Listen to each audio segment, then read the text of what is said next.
നമസ്തേ, ഞാൻ ശിവൻ, പാല brilliant study സെന്ററിൽ നിന്നും.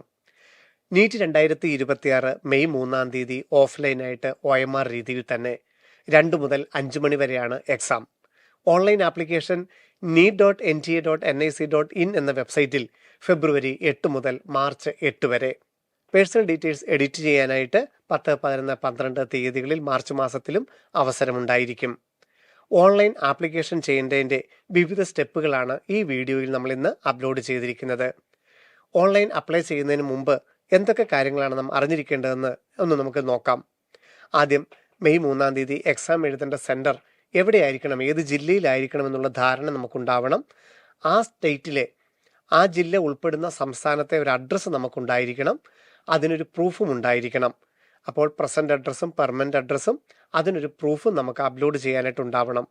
പിന്നീട് അപ്ലോഡ് ചെയ്യുവാൻ passport size photograph, post card size photograph, 10 ഫിംഗേഴ്സിൻ്റെയും ഇംപ്രഷന്, 10ാം ക്ലാസ്സിൻ്റെ മാർക്ക് ലിസ്റ്റ്, അഡ്രസ് പ്രൂഫ്, അതുപോലെ തന്നെ ആധാർ കാർഡ് അല്ലെങ്കിൽ ഫോട്ടോ ID ആയിട്ട് നമ്മൾ എന്താണോ ഉപയോഗിക്കുന്നത് അത്രയുമാണ് നമ്മുടെ കയ്യിൽ ഉണ്ടാവേണ്ടത്. ഇതെല്ലാം നമ്മൾ അപ്ലോഡ് ചെയ്ത് ആപ്ലിക്കേഷൻ ഫീസ് അടച്ച് കൺഫർമേഷൻ പേജ് പ്രിൻ്റ് ഔട്ട് എടുക്കണം. ലാസ്റ്റ് ഡേറ്റ് ഒരിക്കൽ കൂടി മാർച്ച് 8-ാം തീയതി. ഓൺലൈൻ അപ്ലൈ ചെയ്യാനായി 2 മൊബൈൽ നമ്പറും 2 ഇമെയിൽ ID യും ഉണ്ടാവണം. ആദ്യം കൊടുക്കുന്ന മൊബൈൽ നമ്പറും ഇമെയിൽ ID യും ആയിരിക്കും നമ്മൾ നീറ്റിൻ്റെ റിസൾട്ട് അറിയുന്നിടം വരെ ഉപയോഗിക്കാൻ കഴിയുന്നത്. ആധാറാണ് വാലിഡ് ID പ്രൂഫായിട്ട് കൊടുക്കുന്നതെങ്കിൽ ആധാർ ഏത് മൊബൈലുമായിട്ടാണോ ലിങ്ക് ചെയ്തിരിക്കുന്നത് ആ മൊബൈലിലും OTP വരുന്നതാണ്. അങ്ങനെ നമ്മൾ കൊടുക്കുന്ന വ്യത്യസ്തമായിട്ടുള്ള മൊബൈലിലും ഇമെയിലുകളിലും വ്യത്യസ്ത OTPകൾ എൻ്റർ ചെയ്തിട്ടാണ് ഓൺലൈൻ ആപ്ലിക്കേഷൻ കംപ്ലീറ്റ് ചെയ്യേണ്ടത്. ഈ ഓൺലൈൻ ആപ്ലിക്കേഷൻ്റെ ഘട്ടത്തിൽ നമ്മളുടെ ആധാറുമായിട്ട് നമ്മളുടെ ഡേറ്റ വെരിഫൈ ചെയ്യുന്നതും നമ്മളുടെ ഫോട്ടോഗ്രാഫ് വെരിഫൈ ചെയ്യുന്നതും അതോടൊപ്പം തന്നെ ലൈവ് ഫോട്ടോ ക്യാപ്ചറിങ്ങും ഉണ്ടാവും. കാൻഡിഡേറ്റ് തന്നെ വെബ്കാം ഉപയോഗിച്ചോ അല്ലെങ്കിൽ മൊബൈൽ ഫോണിലെ QR കോഡ് ഉപയോഗിച്ചോ നമുക്ക് ലൈവ് ഫോട്ടോ ക്യാപ്ചർ ചെയ്യാവുന്നതാണ്. 10ാം ക്ലാസ്സിൻ്റെ മാർക്ക് ലിസ്റ്റ് അനുസരിച്ചാണ് കാൻഡിഡേറ്റിൻ്റെ പേര്, ഡേറ്റ് ഓഫ് ബർത്ത്, അച്ഛൻ്റെ പേര്, അമ്മയുടെ പേര് എന്നിവ നമ്മൾ എൻ്റർ ചെയ്യേണ്ടത്. അക്കാഡമിക് ഡീറ്റെയിൽസ്, അഡ്രസ്സിൻ്റെ ഡീറ്റെയിൽസൊക്കെ ഓരോ സ്റ്റെപ്പുകളായി നമുക്ക് പരിശോധിക്കാം. Website NEET.NTA.NIC.in. Candidates activity, NEET 2026 registration. Already first നമ്മൾ രജിസ്റ്റർ ചെയ്യുമ്പോൾ ന്യൂ രജിസ്ട്രേഷൻ എന്നുള്ള ലിങ്ക് വഴി തന്നെയാണ്. വീണ്ടും നമുക്ക് ഇത് ഓരോ സ്റ്റെപ്പായിട്ട് തന്നെ നമ്മുടെ ആപ്ലിക്കേഷൻ പ്രൊസീജിയർ എല്ലാം തന്നെ സ്റ്റെപ്പ് ബൈ സ്റ്റെപ്പ് ചെയ്യണം നിർബന്ധമൊന്നുമില്ല. മാർച്ച് 8-നുള്ളിൽ കംപ്ലീറ്റ് ചെയ്യുക എന്നുള്ളത് മാത്രമേ ഉള്ളൂ. മറ്റ് എന്തെങ്കിലും ആക്ടിവിറ്റീസിനായിട്ട് എപ്പോൾ വേണമെങ്കിലും ലോഗിൻ ചെയ്യാനും അഡ്മിറ്റ് കാർഡ് എടുക്കുവാനും അതിനുശേഷം സ്കോർ കാർഡ് എടുക്കുവാനും ഒക്കെ നമ്മൾ ഈ ലോഗിൻ വിൻഡോയാണ് ഉപയോഗിക്കുന്നത്. നമ്മളിപ്പോൾ ക്രിയേറ്റ് ചെയ്യുന്ന ഓട്ടോമാറ്റിക്കായിട്ട് സിസ്റ്റം ക്രിയേറ്റ് ചെയ്യുന്ന ആപ്ലിക്കേഷൻ നമ്പറും നമ്മൾ തന്നെ കൊടുക്കുന്ന പാസ്വേഡും ഉപയോഗിച്ചിട്ടാണ് ഇനി അങ്ങോട്ടുള്ള എല്ലാ ആക്ടിവിറ്റീസിനും നമ്മൾ ലോഗിൻ ചെയ്യുന്നത്. അപ്പോൾ നമുക്ക് ആദ്യം പോവേണ്ട ന്യൂ രജിസ്ട്രേഷൻ എന്ന ലിങ്ക് വഴി നമുക്ക് പോകാം. ആദ്യം ആപ്ലിക്കേഷൻ ഫീസിനെ കുറിച്ചാണ്. 1700 രൂപയാണ് ജനറൽ വിഭാഗത്തിന്, OBC വിഭാഗത്തിന്, EWS വിഭാഗത്തിനൊക്കെ 1600 രൂപയും, SC/ST വിഭാഗത്തിന് 1000 രൂപയും, വിദേശത്താണ് എക്സാം സെൻ്ററെങ്കിൽ 9500 രൂപയുമാണ് എക്സാം ഫീസ്. നമുക്ക് ഒരു ആൽഫ ന്യൂമറിക് പാസ്വേഡ് നമുക്ക് ക്രിയേറ്റ് ചെയ്യണം രജിസ്ട്രേഷൻ്റെ അവസാന ഘട്ടത്തിൽ. അതും ഓർമ്മയിലിരുന്നാൽ മതിയാകും. നമ്മളുടെ ക്ലാസ് 10 മാർക്ക് ലിസ്റ്റ് നമ്മുടെ കയ്യിലുണ്ട്. നമ്മുടെ ID പ്രൂഫായിട്ട് കൊണ്ടുപോകുന്ന വാലിഡ് ID പ്രൂഫായിട്ട് നമുക്ക് ആപ്ലിക്കേഷനും അതുപോലെ തന്നെ എക്സാം സെൻറ്ററിലും അതുപോലെ അഡ്മിഷൻ സ്ഥലത്ത് ഉപയോഗിക്കേണ്ടത് ആധാർ ആവാം, പാസ്പോർട്ട് ആവാം, എന്താണെങ്കിലും അതും റെഡിയാണ്. ആദ്യം നമ്മളുടെ കാൻഡിഡേറ്റിൻ്റെ പേര് as per class 10 mark list. Class 10 mark ലിസ്റ്റിൽ കിടക്കുന്നത് പോലെ father's name, mother name, then കാൻഡിഡേറ്റിൻ്റെ ഡേറ്റ് ഓഫ് ബർത്ത്. വീണ്ടും ഒരിക്കൽ കൂടി നമുക്ക് ചെക്ക് ചെയ്യാനുള്ള അവസരമുണ്ട്. അതുകൊണ്ട് ഇവിടെ നമ്മൾ ആദ്യത്തെ ഒരു വിൻഡോ ചെയ്യുമ്പം ഒത്തിരി നേരം നമുക്ക് ആലോചിച്ച് ലാഗ് ചെയ്ത് കഴിഞ്ഞ് കഴിഞ്ഞാൽ ഇതിന് OTP വരാനായിട്ട് പിന്നെ ലാഗാവും, മൊത്തം സിസ്റ്റം സ്റ്റക്കിലോട്ട് പോകും. അതുകൊണ്ട് ആപ്ലിക്കേഷൻ നമ്പർ ജനറേറ്റ് ആവില്ല എന്ന് മാത്രമേ ഉള്ളൂ. ആപ്ലിക്കേഷൻ ചെയ്യുന്നതിന് കുഴപ്പമൊന്നുമില്ല. മൊത്തം വിൻഡോ ഒന്നും കൂടെ ഓഫ് ചെയ്യേണ്ടി വരും, ക്ലോസ് ചെയ്യേണ്ടി വരും. വീണ്ടും നമ്മൾ ആപ്ലിക്കേഷൻ ആദ്യം മുതൽ ആരംഭിക്കേണ്ടി വരുമെന്ന് മാത്രമേ ഉള്ളൂ. അതുകൊണ്ട് ആദ്യത്തെ സ്റ്റെപ്പ് ചെയ്യുമ്പോൾ, രജിസ്ട്രേഷൻ്റെ സ്റ്റെപ്പ് ചെയ്യുമ്പോൾ സ്വാഭാവികമായിട്ടും അല്പം വേഗത്തിൽ ചെയ്യുന്നത് നല്ലതാണ്. Then gender. ദെൻ നമ്മൾ ചെയ്തിരിക്കുന്ന ഡേറ്റ തെറ്റിപ്പോയിട്ടില്ല എന്നറിയാനായിട്ട് വീണ്ടും സെയിം റിപ്പീറ്റ് ചെയ്യുന്നു. കാൻഡിഡേറ്റിൻ്റെ പേര്, father's name, mother's name, date of birth, then gender. ഇനിയുള്ളതാണ് നമ്മളുടെ പ്രസൻറ്റ് അഡ്രസ്സും പെർമനൻ്റ് അഡ്രസ്സും.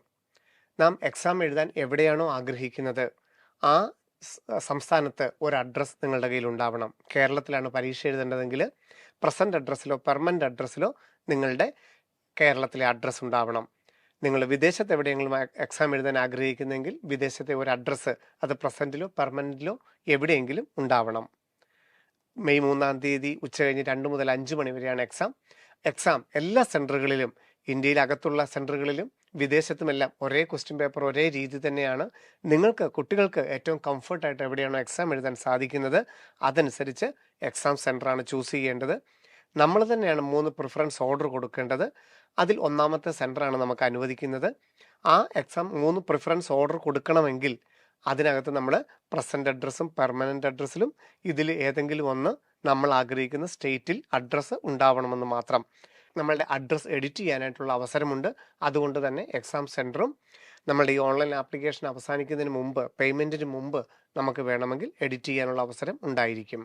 എന്നാൽ ആപ്ലിക്കേഷൻ ഫീസ് അടച്ച് കൺഫർമേഷൻ പേജ് ആയിക്കഴിഞ്ഞാൽ ഒരു കാരണവശാലും എക്സാം സിറ്റി ചേഞ്ച് അനുവദിക്കുന്നതല്ല. എന്നാൽ മാർച്ച് 10, 11, 12 തീയതികളിൽ ആപ്ലിക്കേഷൻ പർട്ടിക്കുലർ ഡീറ്റെയിൽസ് കറക്റ്റ് ചെയ്യാനായിട്ട് NTA അനുവദിച്ചിട്ടുണ്ട്. ആ സമയത്ത് നമുക്ക് വേണ്ട പർട്ടിക്കുലർ ഡീറ്റെയിൽസിൽ എന്തെങ്കിലും ആവശ്യമുള്ള ഭേദഗതികൾ വരുത്തുവാൻ അനുവദിക്കുന്നതുമാണ്.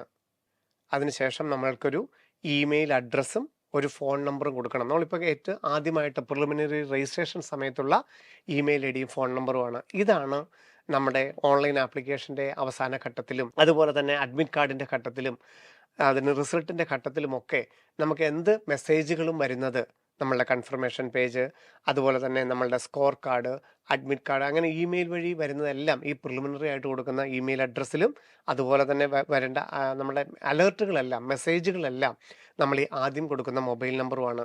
മറ്റൊരു ഇമെയിൽ ഐ ഡിയും മൊബൈൽ നമ്പറും നമ്മൾ എമർജൻസി കോൺടാക്റ്റിൽ കൊടുക്കുന്നുണ്ടെങ്കിൽ പോലും ഈ ആദ്യം കൊടുക്കുന്നത് ലൈവായിട്ടിരിക്കുന്നതും അത് ഏറ്റവും കൃത്യമായിട്ട് നമ്മൾ നിരീക്ഷിച്ചുകൊണ്ടിരിക്കുന്നതും ആവുന്നു. അത് കാൻഡിഡേറ്റിൻ്റെ തന്നെ കൊടുക്കണം, ആധാറുമായിട്ട് ലിങ്ക് ആയിട്ടുള്ളത് കൊടുക്കണം, അങ്ങനെയൊന്നുമില്ല. പേരൻസിൻ്റെ ആണെങ്കിൽ യാതൊരു കുഴപ്പവുമില്ല. നമ്മൾ അലേർട്ടുകൾ വന്നു കഴിഞ്ഞാൽ, ഇമെയിലാണെങ്കിലും മൊബൈലിലാണെങ്കിലും അലേർട്ട് വന്നു കഴിഞ്ഞാൽ എന്നാണെങ്കിലും അത് നമ്മൾ ശ്രദ്ധിക്കുന്ന ഒരു ഇമെയിൽ അഡ്രസ്സും അതുപോലെ തന്നെ ഒരു മൊബൈൽ നമ്പറും കൊടുക്കണമെന്ന് മാത്രമേ ഉള്ളൂ. അതിനുശേഷം മൊബൈൽ നമ്പർ.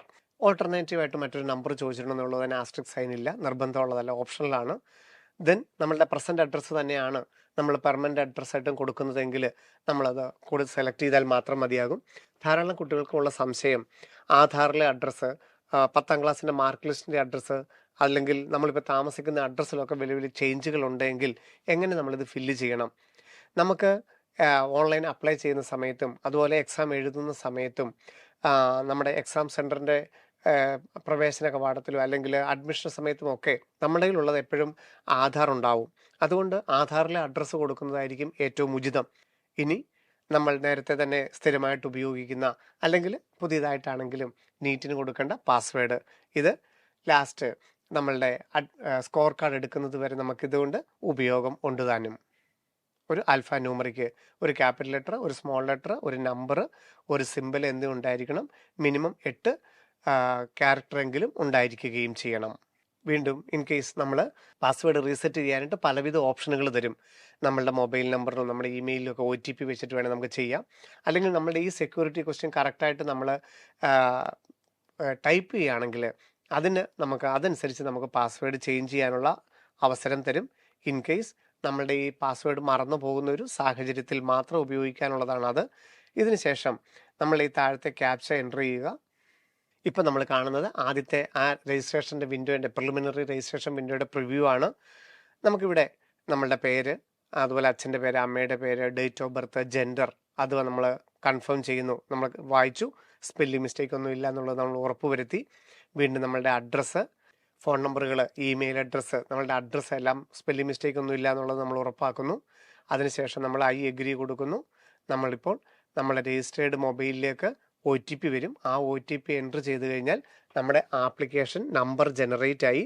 ഈ ആപ്ലിക്കേഷൻ നമ്പർ ജനറേറ്റ് ആയി കഴിഞ്ഞാൽ ഈ നമ്പറും നമ്മൾ കൊടുത്ത പാസ്വേഡ് ഉപയോഗിച്ച് ലോഗിൻ ചെയ്തിട്ടാണ് ബാക്കി ആപ്ലിക്കേഷൻ കംപ്ലീറ്റ് ചെയ്യേണ്ടത്. ആപ്ലിക്കേഷൻ നമ്പർ ജനറേറ്റ് ആയിരിക്കുന്നു. ഇത് നിങ്ങൾക്ക് അലേർട്ടായിട്ട് ഇമെയിലിലും മൊബൈലിലും ഒക്കെ ഈ നമ്പർ വരികയും ചെയ്യും. ആപ്ലിക്കേഷൻ്റെ അടുത്ത ഘട്ടത്തിലേക്ക് നമുക്ക് കിടക്കാം. പേഴ്സണൽ ഡീറ്റെയിൽസിലോട്ട് നമുക്ക് കിടക്കാം. നിങ്ങൾക്ക് ലെഫ്റ്റ് സൈഡിൽ കാണാം ഓരോ വിൻഡോയും ഏതൊക്കെയാണെന്നുള്ളത്. അതനുസരിച്ച് നമുക്ക് ലെഫ്റ്റ് സൈഡുകളിൽ ഇനി വരാൻ പോകുന്ന ഏതൊക്കെ പേഴ്സണൽ ഡീറ്റെയിൽസ് ആണെന്നുള്ളത് നിങ്ങൾക്ക് കാണാം. നമ്മൾ രജിസ്ട്രേഷൻ്റെ അടുത്ത ഘട്ടത്തിലേക്ക് കിടക്കുന്നു. രജിസ്ട്രേഷൻ ഫോമിൻ്റെ അടുത്ത ഘട്ടത്തിലേക്ക് ഇവിടെ നമ്മൾ ആദ്യം ചെയ്ത നമ്മളുടെ ഡീറ്റെയിൽസ് ഉണ്ട്. അതിന് ബാക്കിയുള്ളതെല്ലാം നമ്മളിവിടെ പൂരിപ്പിക്കേണ്ടത്. നാഷണാലിറ്റി നമ്മൾ ഇന്ത്യൻ എന്ന് കൊടുക്കുന്നു.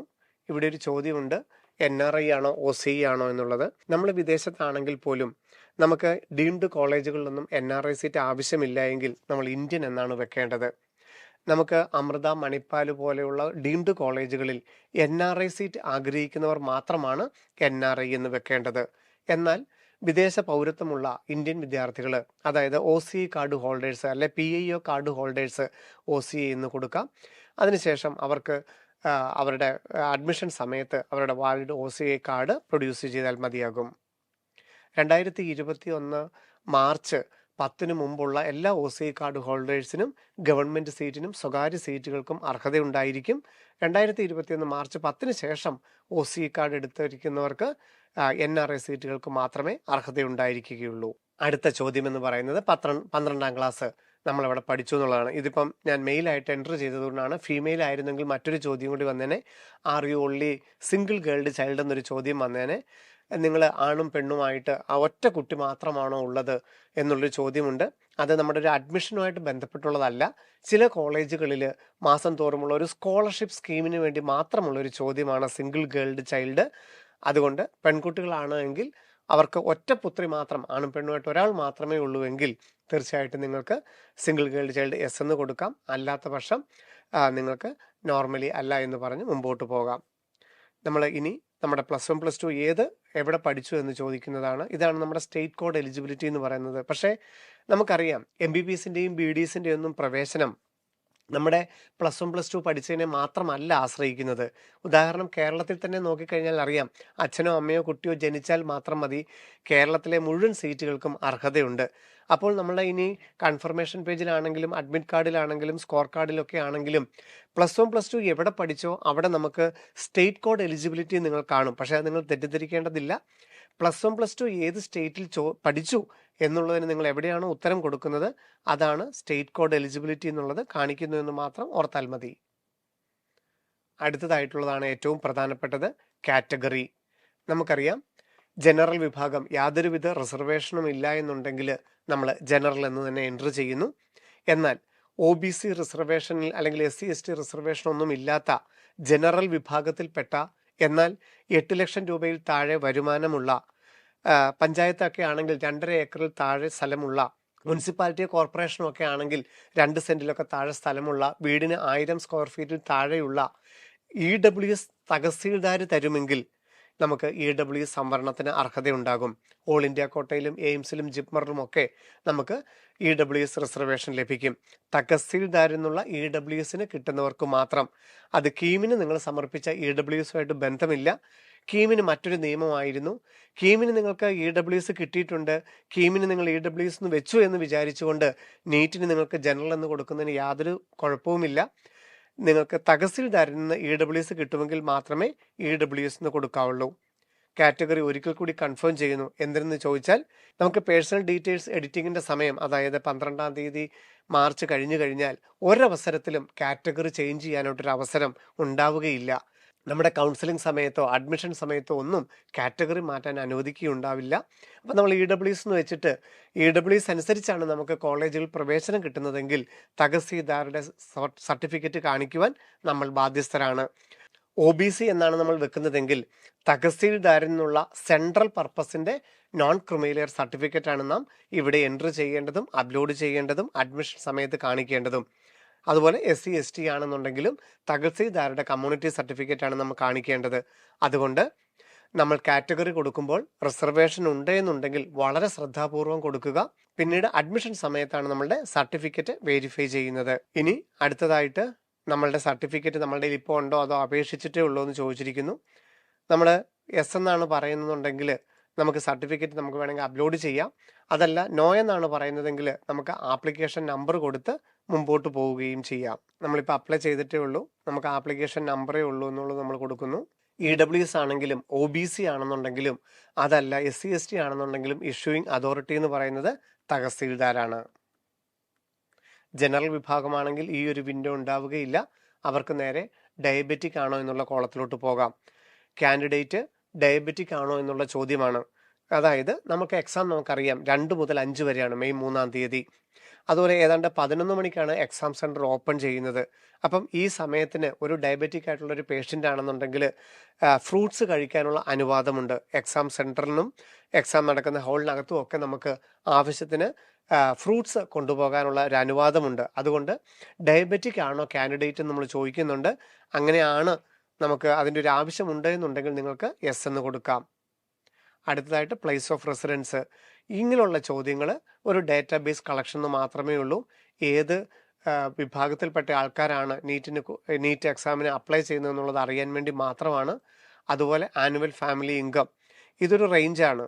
നമുക്ക് ഇതിന് പ്രത്യേകിച്ച് സർട്ടിഫിക്കറ്റുകളോ പ്രൂഫോ ഒന്നും നിങ്ങൾ കാണിക്കേണ്ടതായിട്ടില്ല. കേരളയുടെ സൈറ്റിൽ നിങ്ങൾ ഒരു ഇൻകം കൊടുത്തിട്ടുണ്ട്, ആ ഇൻകം തന്നെ ഇവിടെ ഉണ്ടാവണം, അങ്ങനെയൊന്നുമില്ല. ഇത് ഒരു ഡാറ്റാബേസിനായിട്ട് നിങ്ങൾ കളക്ട് ചെയ്യുന്നതാണ്. നിങ്ങൾക്ക് നിങ്ങളുടെ ആനുവൽ ഇൻകം അവിടെ എൻറ്റർ ചെയ്യാം. അതിന് പ്രൂഫ് ഒന്നും ഉണ്ടാവേണ്ടതില്ല. അടുത്തായിട്ടുള്ള ചോദ്യമാണ് റിലീജിയസ് മൈനോറിറ്റി.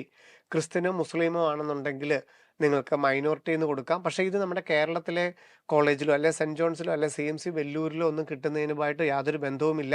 ഓൾ ഇന്ത്യ കോട്ടയിലോ എയിംസിലോ ജിപ്മറിലോ ഒന്നും മൈനോറിറ്റി സംബന്ധിച്ച് യാതൊരു തരത്തിലുള്ള സീറ്റുകളും ഇല്ല.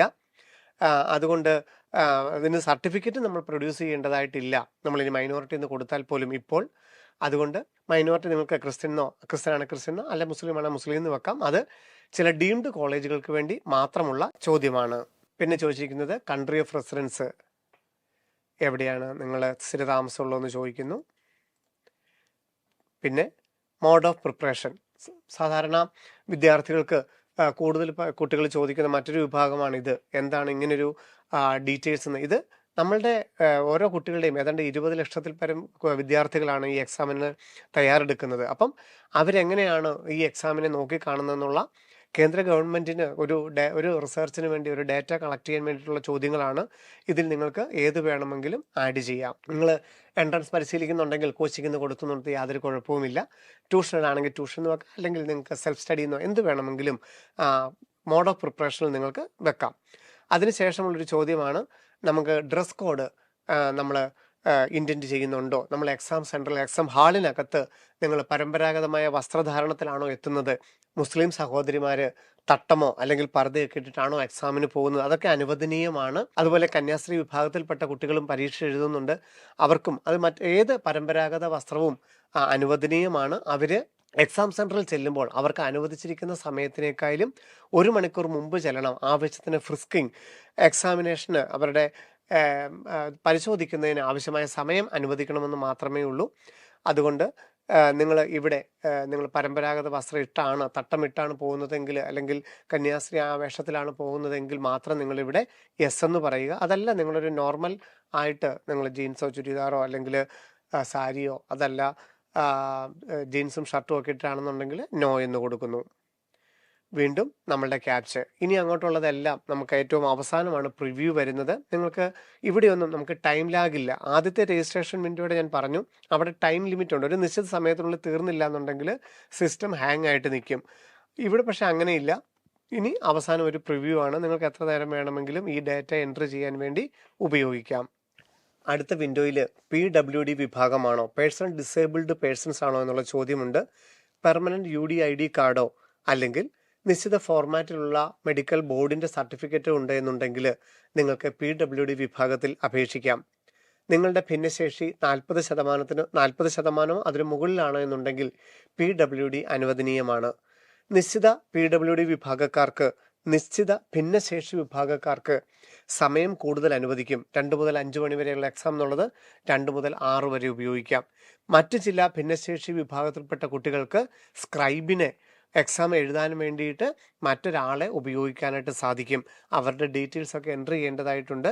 അപ്പോൾ ഈ രണ്ട് വിഭാഗത്തിനും നമ്മൾ എന്താണോ കാറ്റഗറി ആഡ് ചെയ്യുന്നത്, ഏത് വിഭാഗം എന്നാണോ ആഡ് ചെയ്യുന്നത്, ഏത് സർട്ടിഫിക്കറ്റ് ആണോ അപ്ലോഡ് ചെയ്യുന്നത്, അതനുസരിച്ച് ഓട്ടോമാറ്റിക് ആയിട്ടാണ് NTA അനുവദിക്കുന്നത്.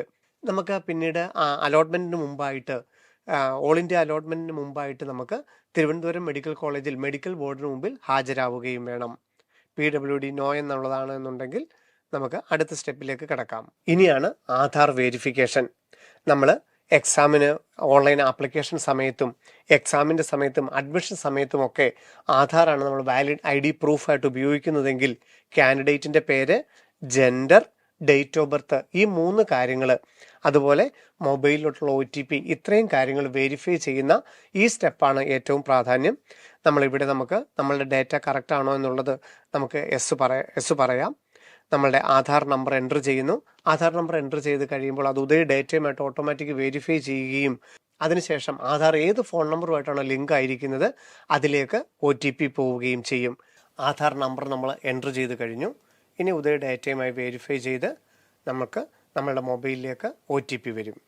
അത് നമ്മൾ ആദ്യം കൊടുത്ത മൊബൈലിലോട്ടല്ല, ആധാർ ഏത് നമ്പറുമായിട്ടാണോ ലിങ്ക് ആയിരിക്കുന്നത് അതിനകത്തോട്ടാണ് OTP വരുന്നത്. എനിക്ക് മൊബൈലിനേക്കാളും ആദ്യം OTP വന്നത് ഇമെയിലിനകത്താണ്. ഇമെയിൽ ആധാറുമായിട്ട് ലിങ്കാണ്. അതാണ് ഇമെയിൽ വന്ന OTP ആണ് ഞാൻ എൻ്റർ ചെയ്തിരിക്കുന്നത്. ഇപ്പോൾ എൻ്റെ ഉദയ ഡേറ്റയുമായിട്ട് ബന്ധപ്പെട്ട് ഉദയയുടെ ഫോട്ടോയാണ് നമുക്ക് കാണാനായിട്ട് സാധിക്കുന്നത്.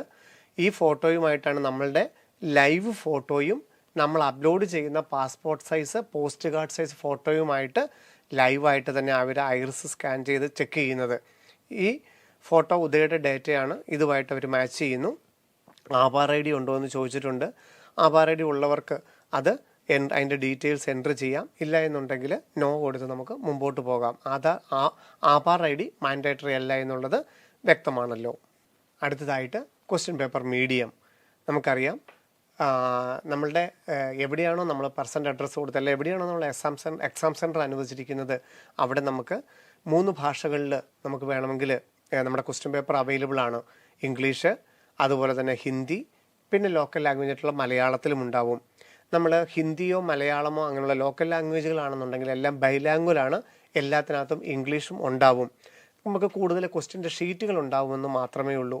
എങ്കിലും നമുക്ക് നോർമലി ഉപയോഗിക്കാനും നമുക്ക് കയ്യിൽ ഉപയോഗിക്കാനായിട്ടും നമ്മൾ പഠിച്ചിരിക്കുന്നതെല്ലാം ഇംഗ്ലീഷ് തന്നെ ആയതുകൊണ്ട് ഇംഗ്ലീഷ് കൊടുക്കുന്നത് തന്നെയാണ് അഭികാമ്യം. ഇനിയാണ് എക്സാം സെൻറ്റർ ചോയ്സ്. പലർക്കും ഒരു ആശങ്ക ഉണ്ടായിരുന്നു, ആധാറിൻ്റെയൊക്കെ അടിസ്ഥാനത്തിലാണോ എക്സാം സെൻറ്റർ അനുവദിക്കുന്നത് എന്നുള്ളത്. അല്ല, നമ്മൾ കൊടുത്ത പ്രസൻറ്റ് അഡ്രസ്സിൻ്റെയും പെർമനൻ്റ് അഡ്രസ്സിൻ്റെയും അടിസ്ഥാനത്തിൽ സ്റ്റേറ്റ് കാണിക്കും. ആ അടിസ്ഥാനത്തിൽ നമ്മൾ ഒന്നാമത് വെച്ചിരിക്കുന്ന സെൻറ്റർ ആയിരിക്കും നമുക്ക് അനുവദിക്കുക. ഞാൻ പ്രസൻറ്റും പെർമനൻറ്റും കേരളം മാത്രം വെച്ചതുകൊണ്ട് എനിക്ക് കേരളത്തിലെ ഏത് സെൻറ്ററും ഒന്നാമതായിട്ട് ചൂസ് ചെയ്യാൻ സാധിക്കും. 3 വ്യത്യസ്തമായിട്ടുള്ള സെൻറ്ററുകളാണ് കൊടുക്കേണ്ടത്. അതിൽ ഒന്നാമത്തതായിരിക്കും അനുവദിക്കുക. എന്തെങ്കിലും ഒരേ സെൻറ്ററിലെ കുട്ടികൾ കൂടുതൽ വരികയോ അല്ലെങ്കിൽ മറ്റെന്തെങ്കിലും ഒരു തടസ്സമുണ്ടെങ്കിൽ മാത്രമാണ് മറ്റ് എക്സാം സെൻറ്ററിലേക്ക് നമ്മൾ പോകേണ്ടതായിട്ട് വരുന്നത്. അത് എക്സാം സിറ്റി ഇൻറ്റിമേഷൻ നമുക്ക് ഏപ്രിൽ 15 കൂടി തന്നെ നമുക്ക് അറിയാനായിട്ട് സാധിക്കും.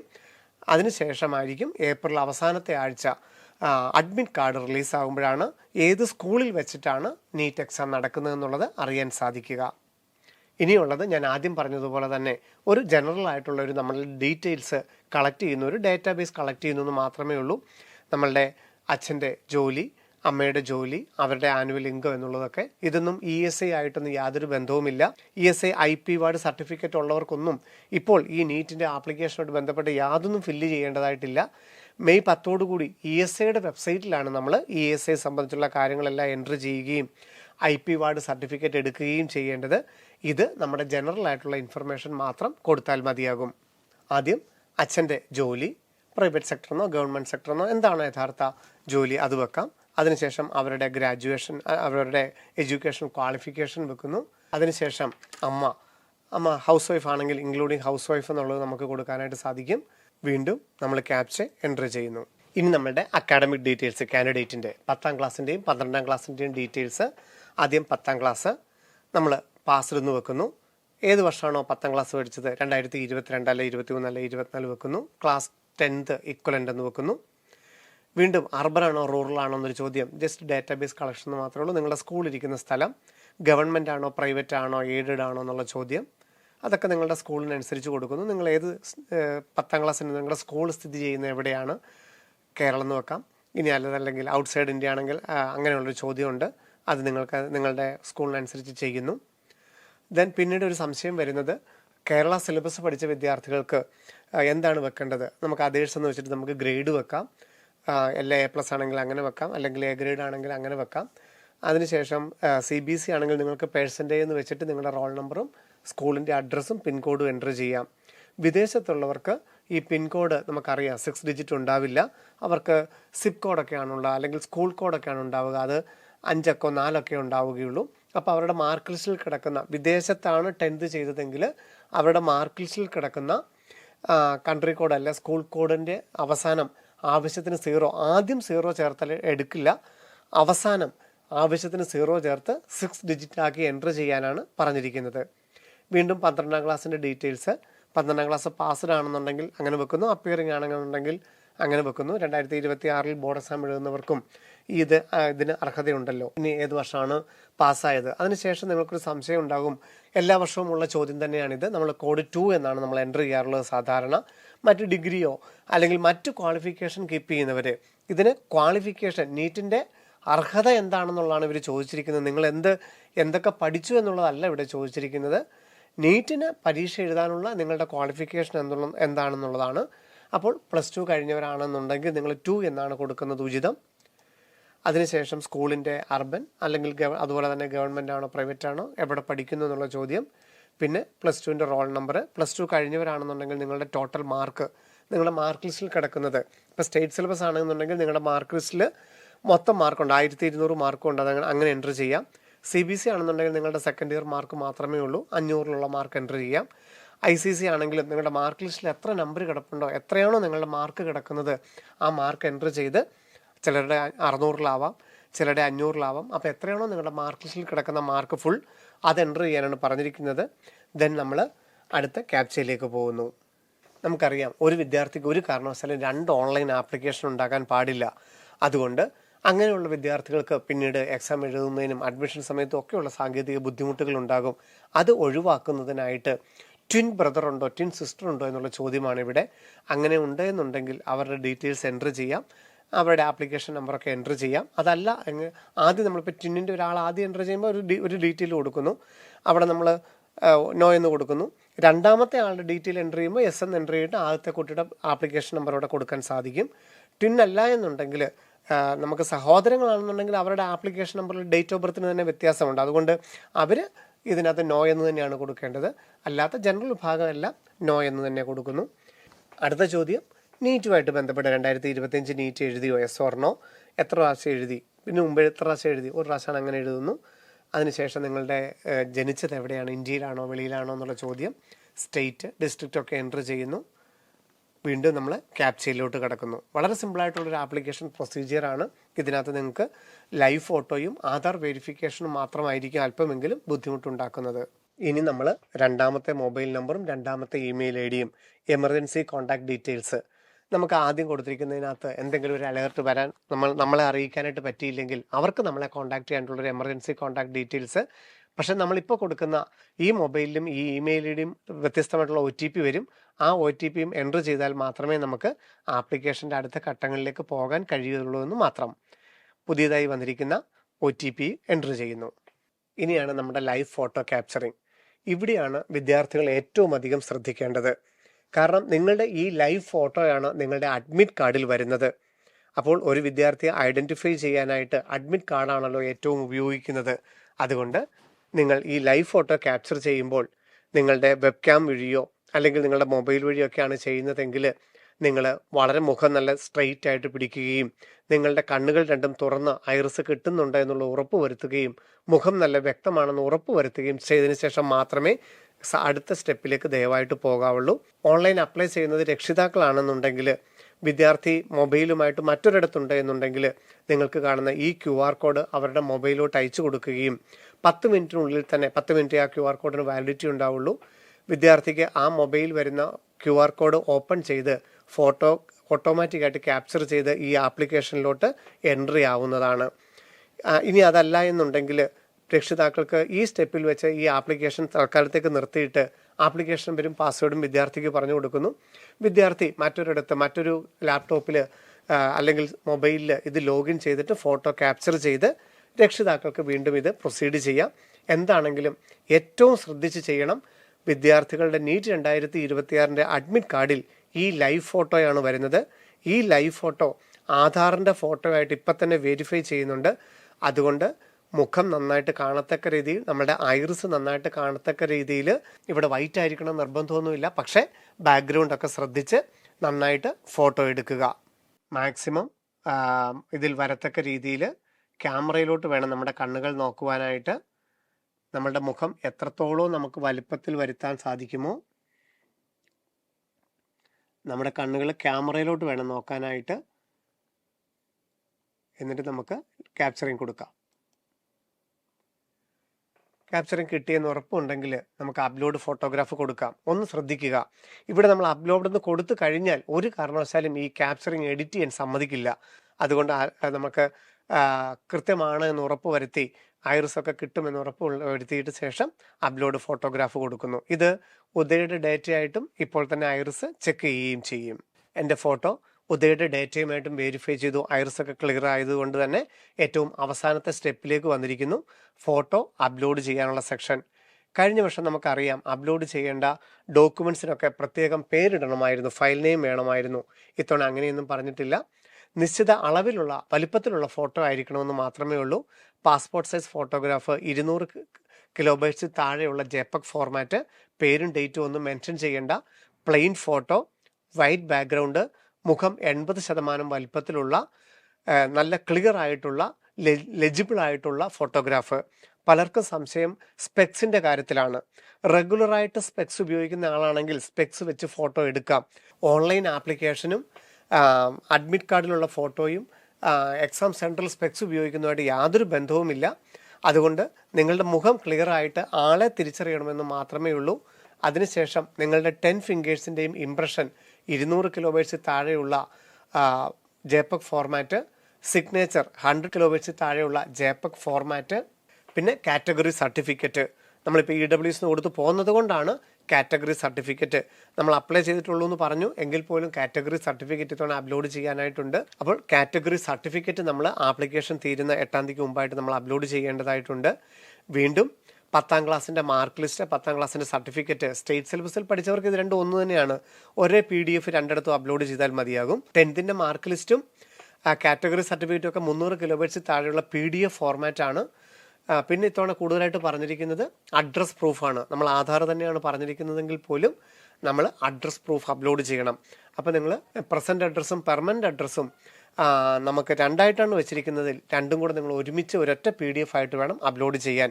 നിങ്ങളൊരു സ്കൂളിൻ്റെ ഹോസ്റ്റലിലാണ് നിൽക്കുന്നുണ്ടെങ്കിൽ നിങ്ങൾക്ക് പ്രസൻറ്റ് അഡ്രസ്സിൽ ആ സ്കൂളിൻ്റെ ID കാർഡ് ഉപയോഗിക്കാം എന്നാണ് അർത്ഥം.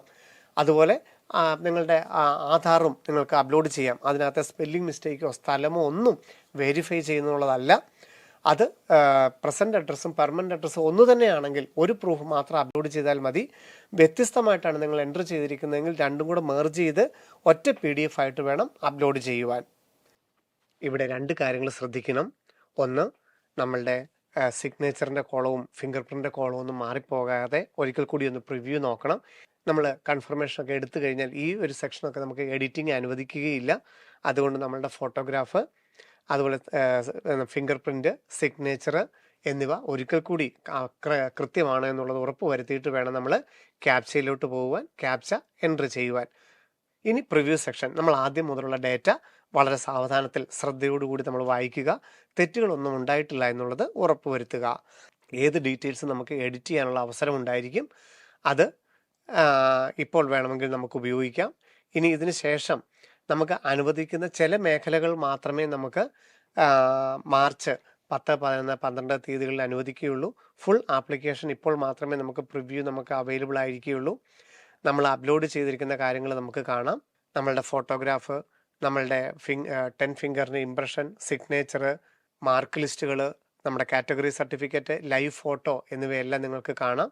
എല്ലാം കൃത്യമാണെന്നുണ്ടെങ്കിൽ നമുക്ക് I agree പോകാം. ഇനി നമ്മളുടെ ലാസ്റ്റ് ഇമെയിൽ വെരിഫിക്കേഷനാണ്. നമ്മളുടെ ആദ്യം നമ്മൾ പ്രിലിമിനറി ആയിട്ട് കൊടുത്തിരിക്കുന്ന ഇമെയിലിലോട്ട് ഒരു OTP വന്നിട്ടുണ്ട്. ആ OTP എൻ്റർ ചെയ്യുക. ഇനി ആ ഇമെയിൽ, ആദ്യം കൊടുത്ത ഇമെയിൽ ഇൻ കേസ് നമുക്ക് സ്പെല്ലിംഗ് മിസ്റ്റേക്ക് വല്ലതും ഉണ്ടെങ്കിൽ പോലും നമുക്കത് ഇവിടെ എഡിറ്റ് ചെയ്യാനുള്ള അവസരവും ഉണ്ടാവും. ആദ്യം ക്യാപ്ച എൻ്റർ ചെയ്യുന്നു. അതിനുശേഷം ഇമെയിലിലേക്ക് OTP വരും. ഇമെയിലിലും OTP നമ്മൾ എൻ്റർ ചെയ്ത് കഴിഞ്ഞിരിക്കുന്നു. നമ്മളെ ആപ്ലിക്കേഷൻ്റെ ഇനി പേയ്മെൻറ്റ് സെക്ഷനാണ്. നമുക്ക് പേയ്മെൻറ്റ് നമ്മൾ റിസർവേഷൻ കൊടുത്തത് കൊണ്ടാണ് 1600 എന്ന് വന്നത്, അല്ലെങ്കിൽ 1700 വന്നിനെ. വിദേശത്താണ് എക്സാം സെൻ്ററെങ്കിൽ 9500 രൂപയാണ് നമ്മൾ ആപ്ലിക്കേഷൻ ഫീസായിട്ട് അടയ്ക്കേണ്ടി വരിക. ഇവിടെ നമുക്ക് കാണുന്നത് 4 ഗേറ്റ് വേകളാണ്. ഈ ബാങ്കിൻ്റെ കാർഡും മാത്രമേ, അല്ല ഈ ബാങ്കിൻ്റെ നെറ്റ് ബാങ്കിങ് മാത്രമേ ഉപയോഗിക്കാവൂ എന്നുള്ളതല്ല. ഇത് നമുക്ക് വേഗത കിട്ടാൻ വേണ്ടിയിട്ടും പല സെർവറുകൾ ഉപയോഗിച്ചിരിക്കുന്നത് മാത്രമേ ഉള്ളൂ. ഇതെല്ലാം പല ഗേറ്റ് വേകളാണ്. ഏത് വേണമെങ്കിലും നിങ്ങൾക്ക് ഉപയോഗിക്കാം. ഏത് ഗേറ്റ് വേ വഴിയും ഏത് പേയ്മെൻറ്റ് സെക്ഷൻ നോക്കാം. നിങ്ങളിപ്പം SBIയുടെ ഒക്കെ നെറ്റ് ബാങ്കിങ് ആണെങ്കിൽ അതനുസരിച്ച് തന്നെ മുമ്പോട്ട് പോകണം. പിന്നെ എല്ലാത്തിനകത്ത് UPI പേയ്മെൻറ്റ് കാണില്ല. അപ്പോൾ UPI പേയ്മെൻറ്റ് ഏതിനകത്താണ് ഉള്ളത്, അല്ലെങ്കിൽ നിങ്ങളുടെ ക്രെഡിറ്റ് കാർഡ് വർക്ക് ചെയ്യുന്ന ഏതിനകത്താണെന്നൊക്കെ ഉള്ളത് നിങ്ങൾക്ക് വേണേൽ മാറി മാറി ഉപയോഗിക്കാം. ഇപ്പം ഞാൻ കൊടുത്ത ഗേറ്റ് വേക്കകത്ത് UPI പേയ്മെൻറ്റ് ഉണ്ട്. UPI ആക്ടിവേറ്റ് ആണെന്ന് കൊടുക്കുന്നു. പേയ്മെൻറ്റ് ഗേറ്റ് വേകളിൽ എല്ലാത്തിലും UPI തന്നെ UPI പേയ്മെൻറ്റുകളും ഉണ്ട്. ക്രെഡിറ്റ് കാർഡുണ്ട്, ഡെബിറ്റ് കാർഡുണ്ട്, നെറ്റ് ബാങ്കിങ് ഉണ്ട്. വിദേശത്തുനിന്നാണെന്നെങ്കിലും നിങ്ങളുടെ കാർഡ് വെച്ചിട്ട് നിങ്ങൾക്ക് പേയ്മെൻറ്റ് ചെയ്യാനായിട്ട് സാധിക്കും. അങ്ങനെ നമ്മൾ പേയ്മെൻറ്റ് ചെയ്തു, നമ്മളുടെ അക്കൗണ്ടിൽ നിന്ന് പേയ്മെൻറ്റ് പോയാൽ പോലും നമ്മുടെ കൺഫർമേഷൻ പേജ് നമുക്ക് ഡെവലപ്പായി ഡൗൺലോഡ് ചെയ്യാൻ പറ്റുന്നുണ്ടെന്നുള്ളതാണ് നമ്മുടെ ഓൺലൈൻ ആപ്ലിക്കേഷൻ കംപ്ലീറ്റ് സക്സസ്ഫുള്ളി എന്നുള്ളതിൻ്റെ തെളിവ്. അപ്പോൾ എൻ്റെ ആപ്ലിക്കേഷൻ നമ്മൾ എൻ്റർ ചെയ്ത എല്ലാ ഡീറ്റെയിൽസും ഉൾപ്പെടെയുള്ള കൺഫർമേഷൻ പേജ് ഉണ്ട്. ഇത് ഞാൻ ഡൗൺലോഡ് ചെയ്ത് സൂക്ഷിക്കുന്നു. ഇതാണ് നമ്മളുടെ NEET 2026 അക്നോളജ്മെൻറ്റ് സ്ലിപ്പ്. ഫോട്ടോഗ്രാഫ്, ഫിംഗേഴ്സിൻ്റെ ഇംപ്രഷൻ, സിഗ്നേച്ചർ, ലൈവ് ഫോട്ടോ എന്നിവയെല്ലാം ഈ കൺഫർമേഷൻ പേജിലുണ്ട്. ഇനി നമുക്ക് എന്തെങ്കിലും നമുക്കൊരു പേഴ്സണൽ ഡീറ്റെയിൽസ് എഡിറ്റ് ചെയ്യണമെന്നുണ്ടെങ്കിൽ ഫെബ്രുവരി 10, 11, 12 തീയതികളിൽ അവരനുവദിക്കുന്ന ഫീൽഡുകൾ മാത്രം എഡിറ്റ് ചെയ്യാനായിട്ട് അനുവദിക്കും. നമ്മൾ അപ്ലോഡ് ചെയ്ത ഡോക്യുമെൻറ്റ്സിൽ ഫോട്ടോഗ്രാഫിലോ സിഗ്നേച്ചറിലോ എന്തെങ്കിലും അപാകതകൾ ഉണ്ടെന്നുണ്ടെങ്കിൽ ഏപ്രിൽ പകുതിയോടുകൂടി നമ്മളെ അറിയിക്കുകയും വേണ്ട മാറ്റം വരുത്തുകയും ചെയ്യാൻ സമ്മതിക്കും. ഇല്ല എന്നുണ്ടെങ്കിൽ ഏപ്രിൽ 20 എക്സാം സിറ്റി അനൗൺസ്മെൻറ്റിൻ്റെ സ്ലിപ്പ് നമുക്ക് ലഭിക്കും, ഏത് ജില്ലയാണ് നമ്മൾ അനുവദിച്ചിരിക്കുന്നതെന്നുള്ളത്. അതിനുശേഷം ഏപ്രിൽ 27, 28 തീയതികളിലാകുമ്പോഴേക്കും, അതായത് ഏതാണ്ട് എക്സാമിന് 3 ദിവസം മുമ്പൊക്കെ എങ്കിലും ഏറ്റവും കുറഞ്ഞത് നമ്മുടെ അഡ്മിറ്റ് കാർഡ് ജനറേറ്റ് ചെയ്യും. അഡ്മിറ്റ് കാർഡിലാണ് നമ്മുടെ റോൾ നമ്പർ, അതുപോലെ നമ്മുടെ ഈ ലൈവ് ഫോട്ടോ, നമ്മളുടെ അഡ്രസ്സ്, സിഗ്നേച്ചർ, അവരുടെ ഒരു QR കോഡ് എന്നുള്ളതൊക്കെ കാണും. അതുപോലെ ഏത് സ്കൂളിൽ വെച്ചിട്ട് നമ്മൾ ഏത് സമയത്താണ് റിപ്പോർട്ട് ചെയ്യേണ്ടതെന്നൊക്കെയുള്ള ഡീറ്റെയിൽസ് എല്ലാം അഡ്മിറ്റ് കാർഡിൽ അവൈലബിൾ ആയിരിക്കും. അപ്പോൾ NEET 2026 എക്സാം എഴുതാൻ പോകുന്ന എല്ലാ വിദ്യാർത്ഥികൾക്കും ഒരിക്കൽ കൂടി ആശംസകൾ നേരുന്നു. വീണ്ടും കാണാം. നന്ദി, നമസ്കാരം. Brilliant Study Center, India's #1 coaching center for NEET and JEE.